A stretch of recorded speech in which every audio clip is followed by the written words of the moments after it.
प्राचीन भारत का इतिहास, जो कि मौर्य वंश का प्रारंभ करेंगे और मौर्य वंश के राजा ने कैसे शासन किया, किस प्रकार से मौर्य वंश में कौन कौन से राजा कौन सी शासन व्यवस्था चलाई और किस प्रकार से मौर्य वंश का पतन हुआ। दोस्तों, मौर्य वंश का स्थापना कैसे हुई, देखते हैं। मौर्य वंश,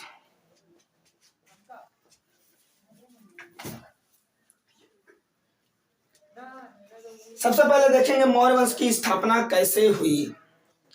मौर्य वंश की स्थापना आज से लगभग 324 ईसा पूर्व चंद्रगुप्त मौर्य ने किया था।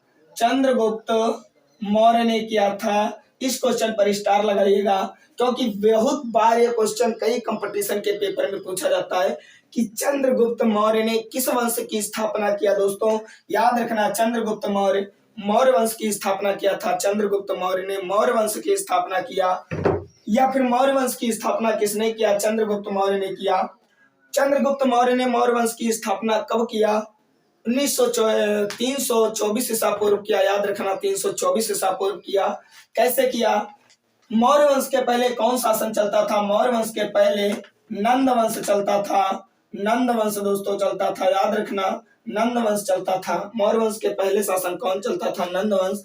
नंद वंश का राजा कौन था? धनानंद था। धनानंद, स्टार लगाइए क्वेश्चन पे, वेरी इंपॉर्टेंट क्वेश्चन है। नंद वंश का राजा कौन था? नंद वंश का राजा धनानंद था। याद रखना, नंद वंश का राजा धनानंद था। अब देखिए एक छोटी सी कहानी पढ़ते हैं कि मौर्य वंश की स्थापना, मौर्य वंश की नींव कैसे पड़ी। बात थी जिस समय नंद वंश का राजा धनानंद मगध की गद्दी पर बैठा था, भारत का सम्राट बनकर बैठा था। उस समय क्या हुआ कि उस समय नंद वंश अपने महल में राजाओं व मंत्रियों, जिसे राजा व जनपद दुर्ग कोष सेना मित्र होते हैं, सारी की मीटिंग प्रस्तुत करवा रहा था। उसी में चाणक्य जिन्हें कौटिल्य के नाम से भी जाना जाता है, कौटिल्य भी उसी मंत्री परिषद में उपस्थित थे। उस समय की बात है जब धनानंद ने कौटिल्य को अपमानित किया, इतना अपमानित कर दिया, भरी समाज में कौटिल्य की बेइज्जती किया। कौटिल्य ने उस सभा में कोई जवाब नहीं दिया। कौटिल्य इतना ज्ञानी होते हुए भी अपनी बेइज्जती का बदला नहीं लिए। अब कौटिल्य ने धनानंद जो राजा था, धनानंद की सभा, नंद वंश का जो राजा धनानंद था, उसकी सभा से उठे और अपने तक्षशिला की ओर पलायन करने लगे। और वह मन ही मन सोचने लगे, और उसी सभा में उन्होंने ठान लिया था कि जब तक मैं इस नंद वंश का सफाया नहीं कर दूंगा, तब तक मैं चैन की नींद नहीं सोऊंगा। चाणक्य तक्षशिला की ओर चलने लगे। रास्ते में सोचते सोचते जा रहे थे, तभी उनको एक ऐसे लड़के से मुलाकात हुई, एक ऐसा क्रीड़ा करते हुए लड़का पाए जिसके अंदर वह सभी प्रतिभूतियां थी, जिस प्रतिभूतियों की आवश्यकता चाणक्य को थी। रास्ते में चाणक्य जा रहे थे, उन्होंने एक ऐसे बच्चे को क्रीड़ा खेलते हुए देखा और उन्होंने उस बच्चे को अपने साथ लेकर कहाँ लेकर गए? तक्षशिला लेकर गए। कहाँ लेकर गए? तक्षशिला लेकर गए। अब बताइएगा आप, तक्षशिला क्या है? तक्षशिला विश्वविद्यालय के नाम से जाना जाता है, जहां में अर्थशास्त्र के कौटिल्य अध्यापक थे। किस विषय के? अर्थशास्त्र के थे। याद रखना दोस्तों, अर्थशास्त्र के अध्यापक कौन थे? कौटिल्य थे, तक्षशिला के अध्यापक थे। अर्थशास्त्र की रचना 400 ईसा पूर्व कौटिल्य ने संस्कृत में किया था। 400 ईसा पूर्व। याद रखना, अर्थशास्त्र की रचना किसने किया? अर्थशास्त्र नामक ग्रंथ की रचना किसने किया? कौटिल्य ने 400 ईसा पूर्व तक्षशिला में किया था। तो अब उसी बच्चे को लेकर चाणक्य कहाँ जाने लगे? तक्षशिला को जाने लगे। देखिए दोस्तों, जब तक्षशिला जाने लगे, वो लड़का कोई और नहीं था, वो लड़का चंद्रगुप्त मौर्य था। वो लड़का चंद्रगुप्त मौर्य था, कोई और नहीं था। चंद्रगुप्त मौर्य जो भारत का तेजस्वी सम्राट कहलाया, जो भारत का तेजस्वी सम्राट कहलाया, जो भारत के सिकंदर के नाम से भी जाना जाता था। याद रखना, भारत के सिकंदर के नाम से जाने जाने वाला इतिहास का राजा कौन है? चंद्रगुप्त मौर्य। कौन है? चंद्रगुप्त मौर्य। याद रखना दोस्तों, चंद्रगुप्त मौर्य द्वितीय, इसे हम द्वितीय कहते हैं। चंद्रगुप्त मौर्य द्वितीय था। चंद्रगुप्त मौर्य द्वितीय था। अब देखिए चंद्रगुप्त, अब जब उस समय चाणक्य बच्चे को लेकर तक्षशिला पहुंच गए और उसी समय उन सारे विद्यार्थियों को मिलाकर, अपने सारे शिष्यों को मिलाकर इन्होंने एक सेना का निर्माण किया।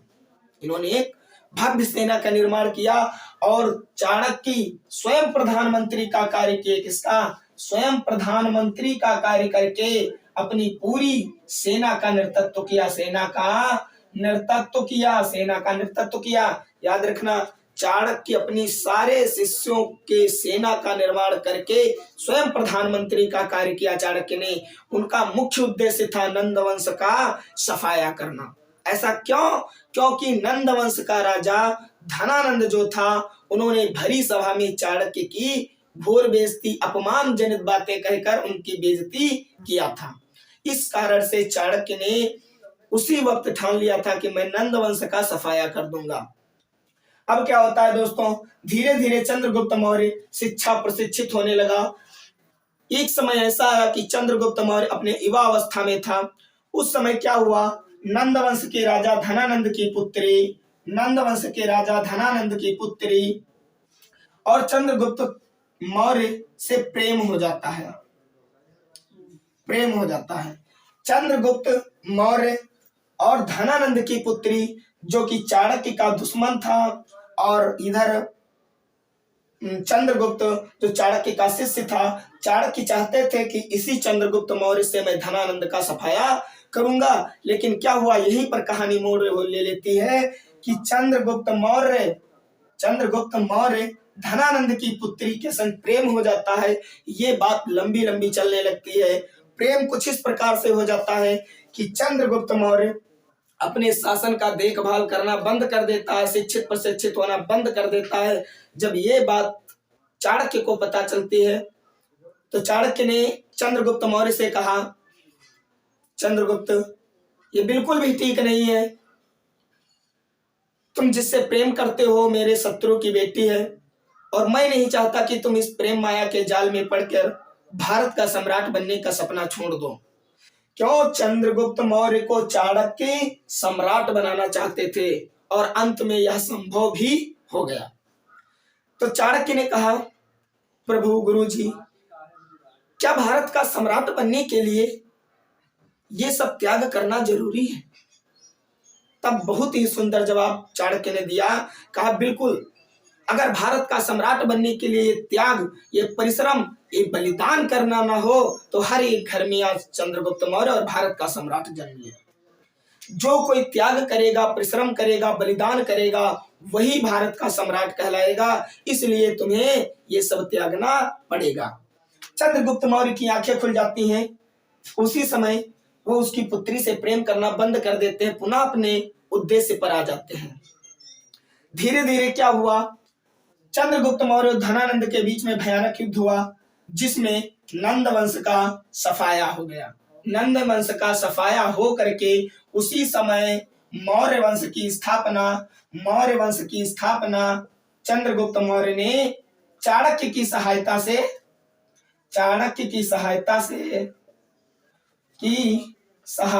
से कर दिया।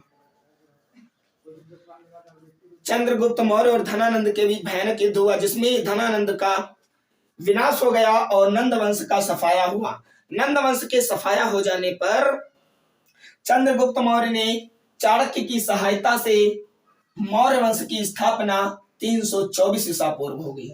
324 ईसा पूर्व हो गई। ये दोस्तों थी इसकी पहले की कहानी कि किस प्रकार से मौर्य वंश की स्थापना हुई, किस प्रकार से चंद्रगुप्त मौर्य एक भारत का सम्राट बना। अब दोस्तों देखेंगे, अपना टॉपिक आया है मौर्य वंश क्या था। मौर्य वंश के राजा कैसे शासन किए, क्या स्थिति थी आर्थिक, क्या स्थिति थी सामाजिक, क्या स्थिति थी राजनीतिक, और मौर्य वंश का भी पतन कैसे हुआ, मौर्य वंश का भी पतन कैसे हुआ। इन सब बातों को ध्यान में रखते हुए अब मैं अपने टॉपिक पर पुनः वापस आते हैं और मौर्य वंश का एक्सप्लेन करते हैं।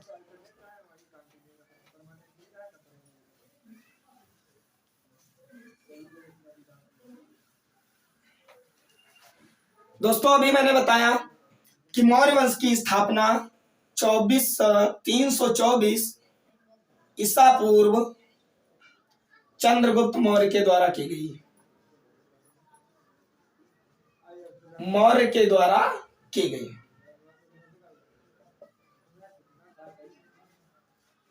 चंद्रगुप्त मौर्य के द्वारा की गई। लेकिन दोस्तों देखिए, जब मौर्य वंश की स्थापना हो गई तो मौर्य वंश का प्रथम शासक कौन आया? 324 में चंद्रगुप्त मौर्य, चंद्रगुप्त मौर्य, द्वितीय के नाम से जाना जाता है इसे, चंद्रगुप्त मौर्य द्वितीय। चंद्रगुप्त मौर्य एक ऐसा परिश्रमी, मेहनती और कठोर शासक था जो कि पूरे भारत का सम्राट बन गया, पूरे भारत का सिकंदर कहा जाने वाला शासक था। इतिहास का माना हुआ एक अगर जो इतिहास में किसी राजा की उपाधि दे सकते हो तो चंद्रगुप्त मौर्य को दे सकते हो। चंद्रगुप्त मौर्य के जैसा कोई शासक, ताकतवर, महान योद्धा नहीं हुआ। देखते हैं हम इसको, पहले इसका पढ़ लेते हैं कि चंद्रगुप्त मौर्य का शासन पूरे भारत में कहां से कहां तक था। तो चलिए पहले हम भारत को थोड़ा समझ लेते हैं दोस्तों।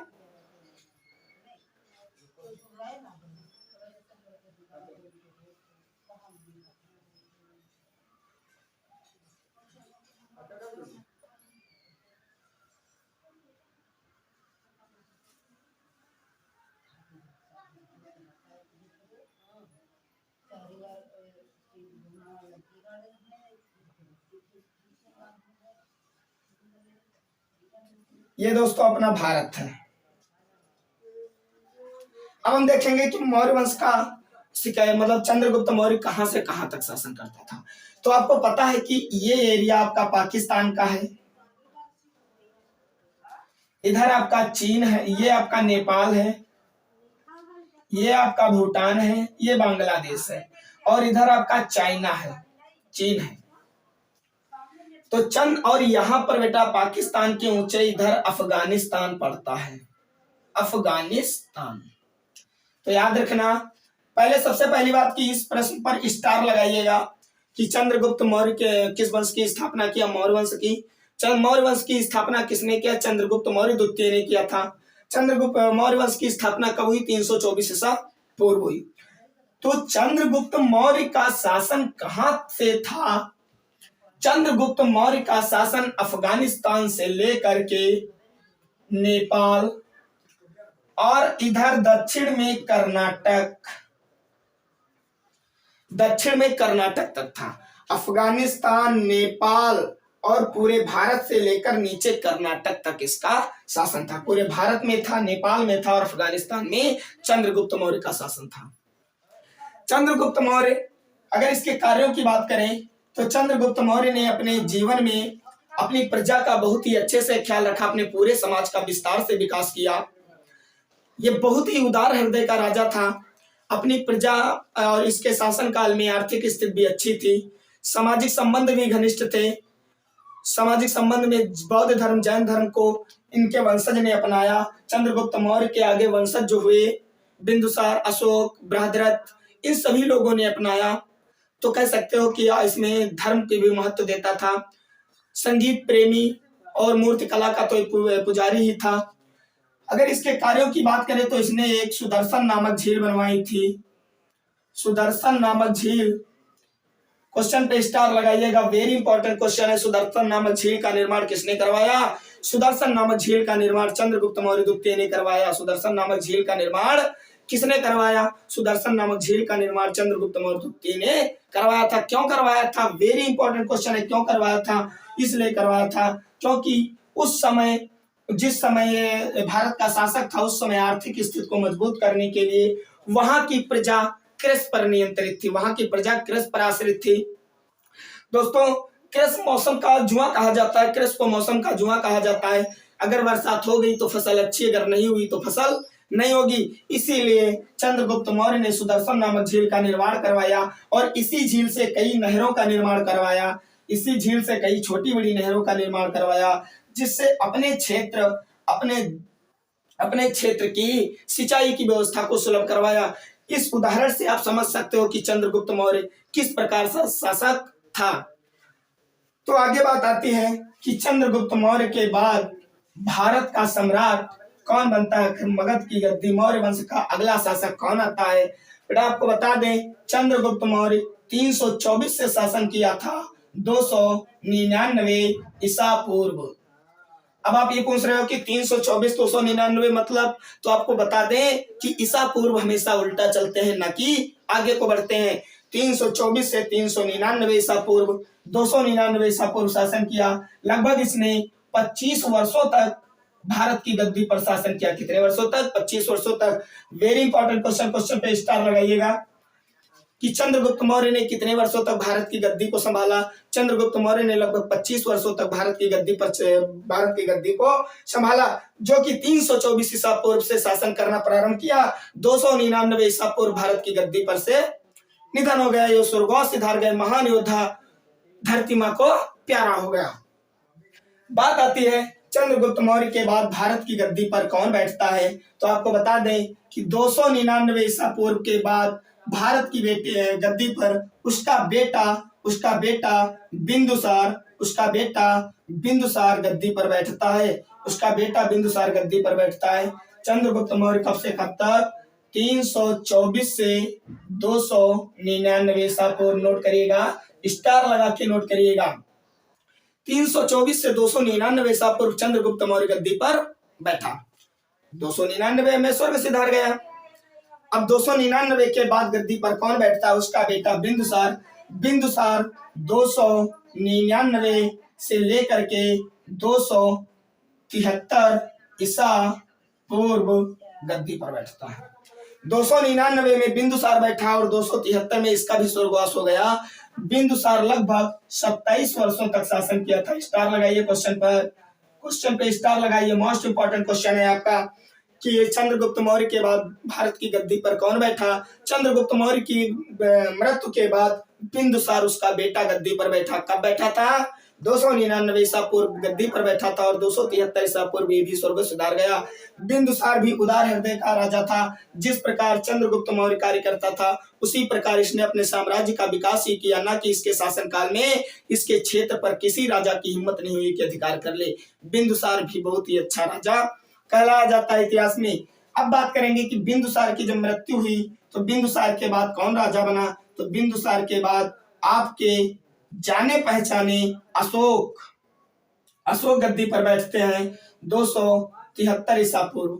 273 ईसा पूर्व गद्दी पर बैठ जाते हैं अशोक। आपको बता दें कि अशोक गद्दी पर जब बैठते हैं 273 में, तो इन्होंने अपने जीवन में सिर्फ एक ही युद्ध लड़ा है। अशोक ने अपने जीवन में सिर्फ एक ही युद्ध लड़ा है, सिर्फ एक ही युद्ध लड़ा है। उस युद्ध का नाम है बेटा कलिंग का युद्ध। कलिंग का युद्ध। स्टार लगाइए क्वेश्चन पर। Very most important, very very very most important. Kalinga का युद्ध किसके किसके बीच हुआ? कलिंग का युद्ध कब हुआ? कलिंग का युद्ध 255 ईसा पूर्व हुआ। बिंबसार और अशोक के बीच। किसके बीच? बिंबसार और अशोक। याद रखना, हम यहाँ पर बिंदुसार है, हम बता रहे हैं बिंबसार। किसके किसके बीच? बिंबसार और अशोक के बीच। बिंबसार दूसरा राजा था, बिंदुसार दूसरा। अरे अशोक का पिता बिंदुसार था, इससे थोड़ा ना युद्ध होगा। बिंबसार और अशोक के बीच युद्ध हुआ। स्टार लगाइए क्वेश्चन पे। बिंबसार और अशोक के बीच कौन सा युद्ध हुआ? कलिंग का युद्ध हुआ 255 ईसा पूर्व। इस युद्ध एक ऐसा युद्ध था, इतिहास का एक ऐसा युद्ध था जिससे कहा जाता है कि इस युद्ध ने किसी राजा के जीवन को ही बदल डाला। किसी राजा के जीवन को ही बदल डाला। बात कुछ इस प्रकार है बेटा कि जब ये कलिंग का युद्ध हुआ तो इसमें लगभग 300 लाख लोग मारे गए, सॉरी 3 लाख लोग मारे गए थे इस युद्ध में। लगभग में 3 लाख आप कह सकते हो खून की नदियां बहा दी गई थी उस समय, जिस समय कलिंग का युद्ध हुआ था। ये राजा अशोक और बिंबिसार के बीच में हुआ था। राजा अशोक ये युद्ध देख करके विक्षुब्ध हो गए, इनका हृदय पिघल गया। इन्होंने सोचा कि बताइए, एक राजा दो राजे दूसरे राजा से लड़ता है स्वयं की विजय पाने के लिए। अगर एक राजा लड़ रहा है, एक राजा लड़ रहा है दूसरे राजा से, तो ये विजयी होगा या फिर ये विजयी होगा। विजय राजा को मिलेगी, लेकिन बीच में मरती सेना है। क्या कसूर है सेना का? सेना सिर्फ अपने पेट के लिए सेनानुरक्त का कार्य करती है और जिसके कारण वो अपने प्राणों को भी बलिदान दे देती है। ऐसा युद्ध, ऐसे विचार मन में ला करके अशोक ने कलिंग का युद्ध जीता और उसके बाद अपने जीवन में कभी युद्ध न करने की प्रतिज्ञा ले ली। उन्होंने स्वयं प्रतिज्ञा लिया कि मैं सिर्फ जनता की भलाई करूंगा, जनता का विकास करूंगा, अपनी बातों से जनता का हृदय जीतूंगा, अपनी बातों से जनता का दिल जीतूंगा, लेकिन मैं कभी भविष्य में युद्ध नहीं करूंगा। क्या होता है दोस्तों, कलिंग का युद्ध पर विजय प्राप्त कर लिए अशोक। कलिंग का युद्ध किसने जीता? अशोक ने जीता। अब अशोक ने क्या किए? अशोक उसी युद्ध से प्रतिज्ञा ले लिए कि युद्ध नहीं करेंगे। और क्या हुआ कि इन्होंने जैन धर्म और बौद्ध धर्म को अपनाने लगे। जैन धर्म और बौद्ध धर्म को अपनाया, जैन धर्म और बौद्ध धर्म को अपनाया। आपको बता दें कि जैन धर्म बौद्ध धर्म को अपनाए और इनके एक पुत्र और एक पुत्री थी। याद रखना, पुत्र का नाम था महेंद्र और पुत्री का नाम था संघमित्रा। याद रखना, स्टार लगाइए क्वेश्चनों पे, वेरी इंपॉर्टेंट क्वेश्चन है जो कि कई यूपीएससी से related, UPSC, UP state PCS, BPSC व कई कंपटीशन लेवल पेपर में बार बार क्वेश्चन पूछे जाते हैं। वेरी इंपॉर्टेंट क्वेश्चन है जो कि प्राचीन हिस्ट्री के क्वेश्चन है। और आपको पता है कि आज प्रेजेंट टाइम में हिस्ट्री की डिमांड इतनी बढ़ गई है, जर्नल स्टडी की डिमांड इतनी बढ़ गई है, जितनी की मैथ, रीजनिंग, इंग्लिश की जरूरत नहीं है। जिस व्यक्ति को जर्नल स्टडी नहीं आती है वह व्यक्ति कोई भी कंपटीशन का पेपर नहीं पास कर सकता। इस बात की गारंटी हम लिख दे सकते हैं, कुछ ही पेपरों को छोड़कर। दोस्तों, अशोक का एक बेटा और एक बेटी थी। बेटे का नाम था महेंद्र, बेटी का नाम था संघमित्रा। इन्होंने अपने बेटे और बेटी को श्रीलंका भेज दिया। का क्या करने के लिए? बौद्ध धर्म और जैन धर्म अपनाने के लिए श्रीलंका को भेज दिया, पढ़ाई करने के लिए। और क्या होता है दोस्तों, 255 से लेकर के अशोक की मृत्यु 232 ईसा पूर्व हो गई। जब अशोक की 232 ईसा पूर्व मृत्यु हो गई तो आपको बता दें कि अशोक के बाद कोई ऐसा शक्तिशाली राजा मौर्य वंश का नहीं बचा कि मौर्य वंश को अच्छे से विकास कर सके। लेकिन आपको हम फिर भी बताते हैं कि अशोक की जब मृत्यु 232 ईसा पूर्व हुई तो मौर्य वंश का राजा कौन बना? मौर्य वंश का राजा बेटा बृहद्रथ बना। याद रखना, अशोक के बाद मौर्य वंश का राजा कौन बनता है? बृहद्रथ बनता है। देखिएगा, बृहद्रथ एक ऐसा राजा था कि बिल्कुल बकलोल ही था। इतिहास का बकलोल राजा 2 ही 3 है, एक है बृहद्रथ और दूसरा है कृष्णदेव राय जो कि मैसूर का शासक था। और तीसरा राजा आप कह सकते हो कि जिन्हें आप 5 बुक्कारों के नाम से जाना जाता है उन राजाओं को, वह राजा बकलोल राजा कहे जाते हैं। इतिहास के कोई काम के नहीं, सिर्फ राजा की उपाधि पा लेते हैं। तो बेटा, अशोक की मृत्यु के बाद 232 ईसा पूर्व में बृहद्रथ गद्दी पर बैठा था। ये सिर्फ नाम मात्र का राजा था, न शासन का ध्यान, कमजोर शासक, डरपोक शासक, निर्बल शासक, बहुत ही गया गुजरा हुआ ये शासक था। इसका सेनापति कौन था? पुष्पमित्र था। पुष्पमित्र शुंग था। दोस्तों, ये तो बकलोल था, लेकिन इसका मंत्री बहुत ही समझदार था। कहते हैं ना कभी कभी कि जो बाप बकलोल होता उसका बेटा कोई जरूरी नहीं कि बकलोल ही होगा। तो क्या हुआ कि बृहद्रथ तो निडर था, दुर्बल था, कमजोर था। और उसका मंत्री पुष्पमित्र शुंग बहुत ही होशियार और निडर मंत्री था। पूरे सेना का संचालक वही करता था। अब इसने इस बात का फायदा उठाया, पुष्पमित्र शुंग ने फायदा उठाया। फायदा ये उठाया कि इसने बृहद्रथ की हत्या कर दी। बृहद्रथ की हत्या कर दी। देखिए दोस्तों, इतिहास की कहानी यहीं से पलट जाती है। एक मौर्य वंश का अंतिम शासक टिमटिमाता हुआ जो था, अंतिम टिमटिमाता हुआ शासक था, उसकी भी मृत्यु हो गई। उसकी भी मृत्यु हो गई। और जैसे ही इसकी मृत्यु हुई, आप कह सकते हो कि जिस समय अशोक की मृत्यु हुई थी 232 में, उसी समय मौर्य वंश पतन की राह पर चल पड़ा था। जिस समय अशोक इस मौर्य वंश की सांसों को छोड़ दिया, उस समय मौर्य वंश पतन की राह पर चल पड़ा था। बृहद्रथ की मृत्यु किसने कर दिया? पुष्पमित्र शुंग ने कर दिया, जो कि उसी का मंत्री था। क्यों कर दिया था? स्वयं राजा बनने के लिए। अब देखिए, जब पुष्पमित्र शुंग ने हत्या कर दिया बृहद्रथ की, तो दोस्तों इसका फायदा किसने उठाया? पास के हिंद यवनों ने उठाया। पास के हिंद यवनों देशों के लोगों ने उठाया। हिंद यवनों के गवर्नरों ने उठाया इसका फायदा। जब देखा कि मौर्य वंश का कोई शासक नहीं बचा है, तो हिंद यवनों ने आकर के पुष्पमित्र शुंग पर आक्रमण कर दिया। पुष्पमित्र शुंग पर आक्रमण कर दिया और 200 पुष्पमित्र पर आक्रमण करके पूरे मौर्य वंश का सफाया कर दिया। पूरे मौर्य वंश का क्या हो जाता है? सफाया हो जाता है। और यही से मौर्य वंश के बाद नया वंश शुंग वंश की स्थापना हो जाती है। दोस्तों, शुंग वंश की स्थापना हो जाती है। किस वंश की? शुंग वंश की स्थापना हो जाती है। याद रखना, शुंग वंश की स्थापना यहीं पर हो जाती है। मौर्य वंश का सफाया हो गया। दोस्तों, ये पूरे मौर्य वंश के राजा थे। अगर आप स्क्रीनशॉट लेना चाहते हो तो जल्द से ले लें और बिल्कुल सेम सन सहित याद रखना। दोस्तों, very very most important question है जो कि प्राचीन भारत के पूछे जाते हैं। दोस्तों, ये मौर्य वंश के राजा थे, किस प्रकार से शासन किया। अब बात करेंगे कि मौर्य वंश की आर्थिक स्थिति क्या थी, मौर्य वंश की सामाजिक स्थिति क्या थी और मौर्य वंश की प्रशासनिक स्थिति क्या थी।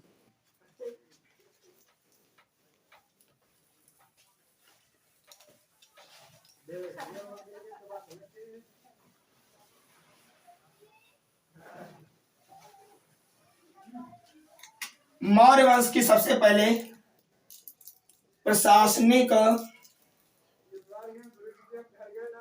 स्थिति, यानी मौर्य वंश जो था उस समय प्रशासन कैसे किया जाता था राज्य में। तो बेटा बता दें आपको कि मौर्य वंश का प्रशासन उस समय करने के लिए पूरे साम्राज्य को प्रांतों में बांट दिया गया था। बड़े प्रांत और छोटे प्रांत।